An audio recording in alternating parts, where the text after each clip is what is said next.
கிறிஸ்துவுக்குள் அன்பானவர்களே, இந்த நாளிலும் இந்த காணொளி காட்சி மூலமாக உங்களை சந்திப்பில் மிகுந்த சந்தோஷம். இதனால் நம்ம பார்க்கக்கூடிய செய்தி, நம்ம அழைக்கப்பட்டவர்கள், தெரிந்து கொள்ளப்பட்டவர்கள். அதனால் அந்த தெரிந்து கொள்வதில் நம்ம அழைத்த அழைப்பில் கர்த்தர் நமக்கு கொடுத்த தரிசனத்தில் நம்ம ரொம்ப கவனம் செலுத்த வேண்டியவர்களாக இருக்கிறோம். நமது அழைப்பில் முழு கவனம் செலுத்த உதவிடும் 7 காரியங்களை, 7 பழக்கங்களை குறித்து இந்த நாளில் உங்களோடு கூட பேசுவதில் ரொம்ப சந்தோஷம். முதலாவது, எதுவாக இருந்தாலும் தேவனோடு துவங்குங்கள், அவரை முன்வைத்து துவங்குங்கள், அவரோடு கூட துவங்குங்கள். மார்க் எழுதின சுவிசேஷம் 1வது அதிகாரம் 35வது வசனத்தில் இப்படி படிக்கிறோம். அவர் அதிகாலையில் இருட்டோடு எழுந்து புறப்பட்டு வனாந்தரமான ஒரு இடத்திற்கு போய் அங்கே ஜெபம் பண்ணினார். கர்த்தராகிய இயேசு கிறிஸ்து அதிகாலையில் இருட்டோடு எழுந்து புறப்பட்டு வனாந்தரமான ஒரு இடத்திற்கு போய் அங்கே ஜெபம் பண்ணினார். அப்படிங்கும்போது நம்ம ஜெபம் பண்ண கடமைப்பட்டவங்க. நம்முடைய காரியங்களை சொல்லி அவரோடு கூட பேசுவதற்கு கர்த்தர் நீர் என்னை அழைத்திருக்கிறேன், இப்படிப்பட்ட தரிசனத்தை நீர் எங்களுக்கு கொடுத்திருக்கிறேன். ஆண்டவரே, இதை நிறைவேற்றுவதற்கு நீர் தான் எங்களை வழி நடத்தணும், நீர் தான் எங்களோடு கூட இருந்து ஆமென் ஆண்டவரே எல்லாவற்றையும் செய்து முடிக்கணும். நம்ம ஜெபிப்போம், அதனால் அவரிடத்துல கேட்போம். அதைத்தான் கொலோசியர் 3:2 நம்ம படிக்கிறோம். பூமியில் உள்ளவைகளை அல்ல, மேலானவைகளே நாடுங்கள். அதாவது முதலாவது தேவனுக்கு நம்ம முதலிடம் கொடுத்து நம்ம துவங்குற பொழுது நம்ம பூமிக்குரியவில்லை, மேலானவர்களை தேடுவர்களாக இருக்கிறோம். ஹல்லேலூயா. கர்த்தர் நம்மை ஆசீர்வதிப்பாராக. சங்கீதம் 143:8 இப்படி படிக்கிறோம். அதிகாலையில் உமது கிருபையை கேட்க பண்ணும், உம்மை நம்பி இருக்கிறேன். நான் நடக்க வேண்டிய வழியை எனக்கு காண்பியும், உம்மிடத்தில் என் ஆத்துமாவை உயர்த்துகிறேன். ஆமாண்டவர், அதிகாலையில் உம்முடைய கிருபையை கேட்க பண்ணும். ஆமென். ஒவ்வொரு நாளும் உம்முடைய கிருபைகள் எங்களுக்கு புதியவைகளாக இருக்கிறது. புதிய கிருபைகளை தருகிற கர்த்தர், நான் நடக்க வேண்டிய வழி எனக்கு காண்பி ஆண்டவர். ஒவ்வொரு நாளும் இதனால் நான் எங்கே போகணும், எங்கே நிற்கணும், எதை பேசணும், யாருக்கிட்டத்தில் என்ன சொல்லணும், எல்லாவற்றையும் நான் சந்திக்க போகிறவங்க எப்படி நான் அவர்களை சந்திக்கணும். இயேசுவே உமக்கு ஸ்தோத்திரம், நீர் நடத்துகிறீர். ஹல்லேலூயா, ஹல்லேலூயா. 2வது காரியம், உங்கள் பணியை அறிந்து கொள்ளுங்கள். எனக்கு ஆண்டவர் என்ன ஒர்க்கு கொடுத்துருக்கிறாரு, தரிசனம் கொடுத்துருக்கிறாரு, அழைத்திருக்கிறாரு. அந்த அழைப்பில் எந்த பகுதியை, எந்த பணியை, என்ன வேலையை செய்ய கொடுத்துருக்கிறார் தெரிந்து கொள்ளணுமா வேண்டும். பவுல் அப்போஸ்தலன் இப்படியாக எழுதுகிறார். 1 கொரிந்தியர் 10வது அதிகாரம் 31வது வசனத்தில், ஆகையால் நீங்கள் புசித்தாலும் குடித்தாலும் எதை செய்தாலும் எல்லாவற்றையும் தேவனுடைய மகிமைக்கென்றே செய்யுங்கள். அழைச்சிட்டாரு, என்ன நான் மகிமைப்படுத்திருக்கில்ல, என்ன பிரஸ்தாவப்படுத்திருக்கில்ல, என்ன பெரிய ஆளாக காட்டிக்கிறதுக்கில்ல, அவருடைய நாமம் மட்டுமே மகிமைப்படும். எதை செய்தாலும் எல்லாவற்றையும் தேவனுடைய மகிமைக்கென்றே செய்யுங்கள். நீங்கள் புசித்தாலும் குடித்தாலும், ஹல்லேலூயா, எதை சாப்பிட்டாலும் சரி. ஆமென். இப்படியாக நம்மோடு கூட கர்த்தர் பேசுகிறார். எபேசியர் 2:10 இப்படி படிக்கிறோம். ஏனெனில் நற்கிரிகளை செய்கிறதற்கு நாம் கிறிஸ்து இயேசுவுக்குள் சிருஷ்டிக்கப்பட்டு தேவனுடைய செய்கையாய் இருக்கிறோம். அவைகளில் நாம் நடக்கும்படி அவர் முன்னதாக அவைகளை ஆயத்தம் பண்ணி இருக்கிறார். ஹல்லேலூயா. நற்கிரிகளை நடத்துறதுக்கு நாம் இயேசு கிறிஸ்துக்குள்ளாக சிருஷ்டிக்கப்பட்டிருக்கிறோம். எவ்வளவு ஒரு பெரிதான காரியத்தை ஆமென் பவுல் சொல்லுகிறார். நான் இயேசு கிறிஸ்துக்குள்ளாக சிருஷ்டிக்கப்பட்டது நற்கிரியைகளை செய்வதற்கு, தேவனுடைய செய்கையாக இருக்கிறோம். சிருஷ்டிக்கப்பட்டு தேவனுடைய அவைகளில் நாம் நடக்கும்படி அவர் முன்னதாக அவைகளை ஆயத்தம் பண்ணினாரே. ஆமென். 3வது காரியம், அழைச்சாரு, வந்துட்டோம், ஊழி செய்கிறோம். இந்த ஊழியக்காரர்களுக்கு மாத்திரம் இல்லை, ஒவ்வொரு விசுவாசியும் ஆண்டவர் அழைச்சிருக்கிறார்.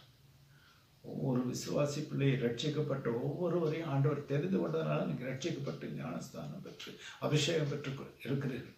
உங்களை அழைச்சவர் ஒரு முறையாவது, வாரத்தில் ஒரு முறையாவது நம்முடைய இலக்கு கிறிஸ்துவுக்குள்ளாக கிறிஸ்து என்னை தெரிந்து கொண்டதற்கு காரணங்களாக இருக்கிற காரியங்கள், என்னை அழைத்த விதம், அவர் தெரிந்து கொண்ட காரியம், என்னை எந்த தரிசனத்தில் நடத்திட்டு வர்றாரு, அந்த இலக்கை நான் நோக்கி போயிட்டுருக்கிறேன்.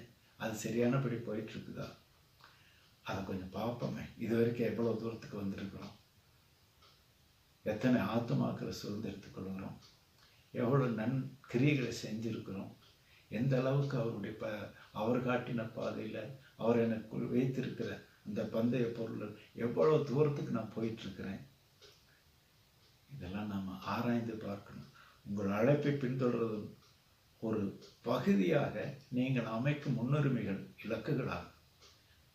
அழைப்பில் என்ன இருக்குதோ அந்த அழைப்பில் அமைக்கும் முன்னுரிமைகள் தான் இலக்குகள். எடுத்துக்காட்டுகள் உங்கள் புத்தாண்டு தீர்மானங்கள் அல்லது நீங்கள் பணியில் நிர்ணயித்த இலக்குகள். இவை குறுகிய கால அல்லது நீண்ட காலமாக இருக்கலாம். ஒரு வருஷம் சொல்கிறோம், இந்த வருஷத்தில் எப்படியாவது சம்பாதிக்கணும், இந்த அளவுக்கு ஆத்துமாக்கள் ஆதாயப்படுத்தணும், இந்த அளவுக்கு சர்ச்சை விரிவடைய செய்யணும், இந்த அளவுக்கு சுவிசேஷ ஊழியத்தை செய்யணும், பல இடங்களுக்கு செல்லணும், இப்படிப்பட்ட காரியங்களை நடத்தணும், இப்படியெல்லாம் வளரணும் அப்படிங்கிற இலக்குகள் நினைச்சிடும் போது அந்த அளவுக்கு நாம் போயிருக்கிறோம். அதை நம்ம ஆராய்ந்து பார்க்கணும். அட்லீஸ்ட் ஒரு வாரத்தில் ஒரு நாள். 4வது காரியம், உங்கள் கூட்டாளிகளையும் ஒன்று திரட்டுங்கள். Gather your Alice. உங்களோடு கூட சேர்ந்து பணிபுரிகிறவர்களை, உங்களோடு சேர்ந்து ஊழியம் செய்யக்கூடியவர்களை, ஒரு மனதோடு கூட இருக்கிறவர்களை, உங்கள் ஊழியத்தோடு சம்பந்தப்பட்டு அவர்களும் செய்கிற அந்த காரியங்கள், அப்படிப்பட்டவர்களை ஒன்று சேர்த்துக்குங்க. அது இன்னும் கொஞ்சம் நல்லாயிருக்கும் அப்படிங்கிறதான் காரியம். எபிரேயர் 10:24 இப்படி படிக்கிறோம். மேலும் அன்புக்கும் நற்கிரியைகளுக்கும் நாம் ஏவப்படும்படி ஒருவரை ஒருவர் கவனித்து, சபை கூடி வருதலை சிலர் விட்டு விடுகிறது போல நாமும் விட்டு விடாமல் ஒருவருக்கொருவர் புத்தி சொல்ல கடவோம். நாளானது சமீபித்து வருகிறதை எவ்வளவாய் பார்க்கிறீர்களோ அவ்வளவாய் புத்தி சொல்ல வேண்டும்.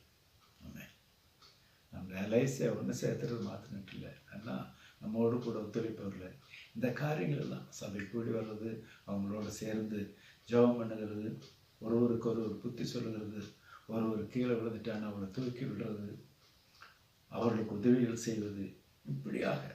ஏன்னா நாளானது சமீபத்து வருகிறது எவ்வளவாய் பார்க்கிறீர்களே அவ்வளவாய் புத்தி சொல்ல வேண்டும். ஹல்லேலூயா. கர்த்தர் நம்மளோடு கூட பேசி கொண்டிருக்கிறார், நம்மோடு கூட ஈடுபட்டு கொண்டிருக்கிறார். 5வது காரியம், மொத்தம் 7 காரியங்களை குறித்து நான் பேச இருக்கிறேன். 5வது ஒன்று, எதுக்கு முதலிடம் கொடுக்க வேண்டும் என்று பட்டியல் போடணும். உலகத்துக்கு வந்தாச்சு, எல்லாத்தையுமே நம்ம செஞ்சிட்டு இருக்க முடியாது. எல்லாவற்றையும் நாம் முதலிடம் கொடுக்க வேண்டியதற்கு முதலிடம் கொடுக்கணும். சில காரியங்கள் இதை கண்டிப்பாக செஞ்சாகணுங்கிறத நம்ம தள்ளி போட்டுட்டு போகக்கூடாது. அதை தள்ளிகிட்டே போயிட்டு இருக்கக்கூடாது. முக்கியமான காரியங்களுக்கு முக்கியமான இடத்தை கொடுக்கணும்னா அதுக்கு எது முதலிடங்கிறத லிஸ்ட்டு போடுங்க. எபேசியர் 5:15 படிக்கிறோம். எபேசியர் 5:15, ஆனபடியினாலே நீங்கள் ஞானமற்றவர்களைப் போல நடவாமல் ஞானம் உள்ளவர்களைப் போல கவனமாய் நடந்து கொள்ள பார்த்து, 16வது வசனம், நாட்கள் பொல்லாதவைகளானதால் காலத்தை பிரயோஜனப்படுத்திக் கொள்ளுங்கள். தேவையற்றது, அனாவசியமானது, ஒன்றுக்கு உதவாதை பற்றி சிந்தித்து கொண்டு பேசிக்கொண்டு அரட்டை அடித்து கொண்டிருக்க வேண்டாம். முக்கியமான காரியங்கள் எதுக்கு முக்கியத்துவம் கொடுக்கணும் லிஸ்ட்டு போட்டு அதை நிறைவேற்றுவதற்கு முதலிடம் கொடுங்க. கர்த்தர் உங்களை நடத்துவார். 6வது, இல்லை என்று சொல்றதுக்கு தைரியம் வேணும். No, I can't do it. I won't agree with. ஒரு சில காரியங்கள் எல்லாம் இல்லைங்க, அதுக்கு நான் இல்லை, I am not for that அப்படின்னு சொல்றதுக்கு தைரியம் வேணும். எது இருந்தாலும் ஓகேன்னு சொல்லிட்டு போகிறதில்ல. I am not for that சொல்லணுமா சொல்லணும், அதுக்கு நான் இல்லைங்க. ஆமாம், நான் இல்லை. 1 கொரிந்தியர் 10:23 சொல்லப்படுகிறது, எல்லாவற்றையும் அனுபவிக்க எனக்கு அதிகாரம் உண்டு, ஆகிலும் எல்லாம் தகுதி இராது. எல்லாவற்றையும் அனுபவிக்க எனக்கு அதிகாரம் உண்டு, ஆகிலும் எல்லாம் பக்தி விருத்தியை உண்டாக்காது. அங்கே போய் சேர்ந்தா தான் நல்லது, அங்கே போய் இருந்தால் தான் நல்லது. எல்லாமே அது எனக்கு உண்டு, அதுக்கு அதிகாரம் இருக்குது, எனக்கு தகுதியும் இருக்குது. ஆனால் தகுதி இல்லைன்னு சொல்கிறேன். அனுபவிக்கிறதுக்கு எனக்கு அதிகாரம் இருக்குது, ஆனால் தகுதி இல்லை. அது எனக்கு தகுதியாகிறாது. நான் செய்கிற காரியத்துக்கு, என்னை அழைத்த அழைப்புக்கு, கர்த்தர் எனக்கு கொடுத்த தரிசனத்துக்கு, அவர்களுடைய சமூகத்துக்குள்ளே போய் ஒவ்வொரு நாளும் நான் நிற்கணும். இப்படிப்பட்ட காரியங்கள் இருக்கும்போது அதுக்கு நான் இல்லைப்பா. எல்லாவற்றையும் அனுபவிக்க எனக்கு அதிகாரம் உண்டு, அதில் எல்லாம் பக்தி விருத்தி உண்டாக்குறது. அவர் அழகாக சொல்லுகிறார். இதுக்கு நிறைய விளக்கங்கள் உண்டு. இந்த ஒரு வசனத்தில் நிறைய காரியங்கள் அடங்கியிருக்கு. அநேக காரியங்கள் இந்த இடத்துல சொல்ல முடியாது. நீங்கள் அநேகர் அதில் விழுந்து போயிடுறாங்க. இப்படியெல்லாம் இந்த வசனத்துக்கு கீழ்ப்படியாதனால, இந்த வசனத்துக்கு செவி கொடுக்காதனால. ஆனால் நமக்கு நியமிக்கப்பட்ட இலக்கை அடையணும், நம்ம அழைத்த அழைப்பில் உண்மையாக இருக்கணும், அந்த அழைத்த அழைப்பில் உறுதியோடு நம்ம இருக்கணும். அப்படின்னா இந்த காரியங்கள் எல்லாம் கடைபிடிச்சாகும்.